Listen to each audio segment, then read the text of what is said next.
This is Unit 1, Assignment 3. My name is Conor Cleland and I will be discussing the respiratory system and the cardiovascular system. First off, I'll be discussing the structure of the cardiovascular system.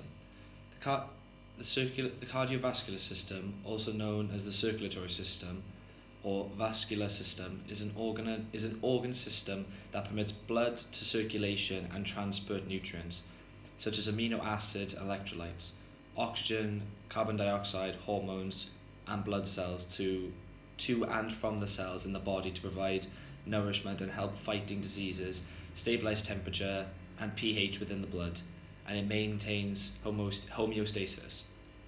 So the structure of the cardiovascular system, as you can see from the diagrams below, you can see the pulmonary veins that go to the lungs. The red areas is where the blood gets reoxygenated, and the blue areas is where oxygenated blood, oxygen-poor blood, comes through, which is then passed to the lungs, which then becomes reoxygenated and then pushed back into the using muscles.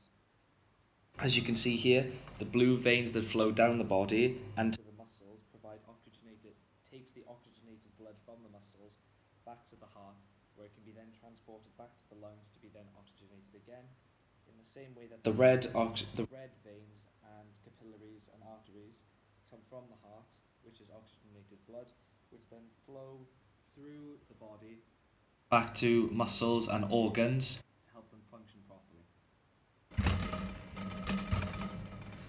How it works. Essentially, blood flow from the heart becomes oxygenated in order to supply the muscles with oxygen and plasma to help them function. The blood flow from the main thick arteries to thinner arterioles and then branch off further into capillaries, which drop oxygenated blood to the muscles and then take deoxygenated blood from the muscles and return it to the lungs from the body to be oxygenated again. This is also linked to the respiratory system as it supplies the body with oxygen and releases CO2. Blood vessels. So essentially how it works is that you have one thick, long canal, and then it branches off into rivers, and then it branches off into thin streams. That's how I like to think of it. Arteries are the rivers, which are the thickest ones, and they are blood vessels that deliver rich oxygenated blood from the heart to the tissues of the blood. Each artery has a muscular tube lined by a smooth tissue and has 3 thin layers which help move the blood effectively and contract. Arterioles are smaller branches from the arteries that lead to capillaries. They are under the control of the sympathetic nervous system and constrict and dilate to regulate blood flow, such as like that. So it contracts and dilates. So when it dilates, blood can flow through easier to go back upwards to the heart, and when it contracts, that's the pump that forces blood, and that's the vascular shunt. I like to think of arterioles as the rivers. So you've got your main lake or stream, and then it branches off into the arterioles, and then finally it branches into the capillaries, and these are the smallest of the blood vessels. They distribute oxygenated blood from the arteries to the tissues from the body, and feed deoxygenated blood from the tissues to the veins that gets passed to the lungs. Within the blood vessels, so the 4 main things that are inside blood, which is vital towards the lungs and the organs and muscles, which are red blood cells, commonly known as hemoglobin. It is the red blood cells that carry and distribute oxygenated blood to the muscles and tissues, as well as pick up oxygen from the lung via diffusion. White blood cells. These are cells that fight off infection and illnesses. They also detect these things within the blood and duplicate it using and find out the infections and illnesses and then fight them.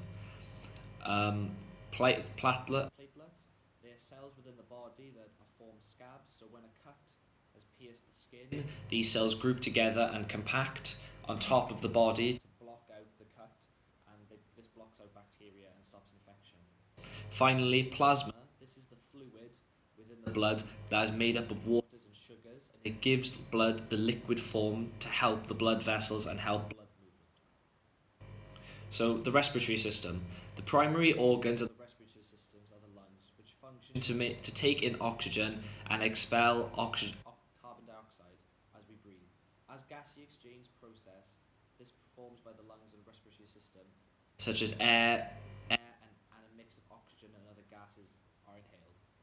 In the throat, the trachea and windpipe filter the air, and the trachea branches into bronches, tubes, and these tubes lead to the lungs.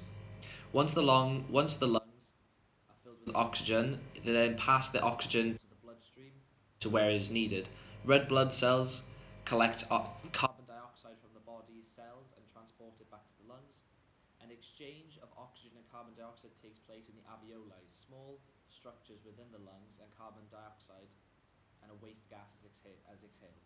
So alveoli are these small, compacted bits of tissue, and because of their size, they have a large surface area which allows for good diffusion within the carbon dioxide and the oxygen. So you've got a small, compact piece of tissue, and because there's so many of them and they have such a large surface area compared to their size, they're excellent and adapted well for diffusion.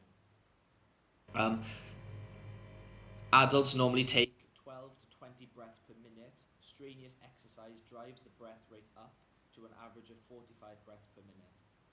There's a diagram of a dome-shaped muscle below the lungs, and this controls breathing, which is the diaphragm. So when the diaphragm contracts and the intercostal muscles contract, the rib cage expands and lifts, which then gives the lungs more room to expand, which allows inhale.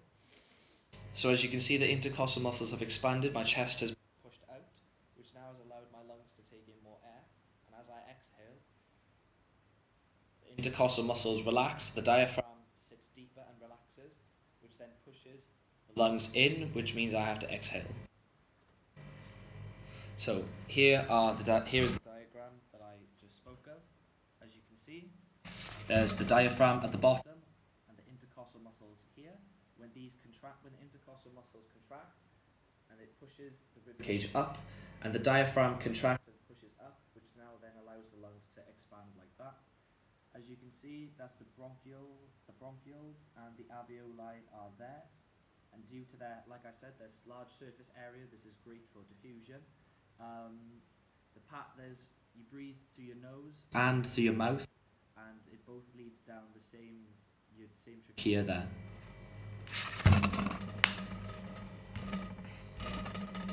The mechanics of breathing and its effect on the respiratory system. This is very important within breathing. It's looking to occur. So when respiration is looking to occur, there's a process that has to occur to supply blood with the oxygen. Firstly, the diaphragm contracts, like I said, so the volume of the lungs increase, and the intercostal muscle contract and force the rib cage up to provide space for the lungs to expand with more air. Gaseous exchange. Like I said earlier with the alveoli, this is very important in getting oxygen and deoxygenated blood away and from the body. The process that occurs within the lungs is diffusion, and this is when areas of high concentration, so for example, you have your lungs here, there's a high concentration of oxygen here, based on the fact that you've just inhaled or just taken a breath in, and you have your blood flow and your veins here. So what you want to happen is that you want areas of high concentration of gas, such as oxygen within the lungs, to diffuse into veins and arteries, which have high concentrations of CO2 and low concentrations of oxygen. So you want the oxygen to diffuse into the arteries, and you want the CO2 to diffuse from the arteries to the lungs. So then the lungs can then exhale and get rid of the CO2, and then inhale again and take more oxygen back into the system. So the process that occurs within the lungs is diffusion, and this is when a gas or liquid moves from an area of high pressure or high concentration, like I said, to an area of low pressure during inspiration. During inspiration, the lung takes in oxygen and diffuses into the lungs, and the deoxygenated blood then takes up the oxygen. There is a low amount of oxygen within the arteries after exercise, and this diffuses into the lungs. So the CO2 goes into the lungs and then gets exhaled. This is due to the alveoli again having a large surface area. The same happens to the CO2, like I mentioned, within the deoxygenated blood, as the blood contains a high pressure of CO2 and the lungs does not have any CO2 within it. It only holds oxygen during inspiration, and this leads to humans needing to exhale CO2. Thank you very much.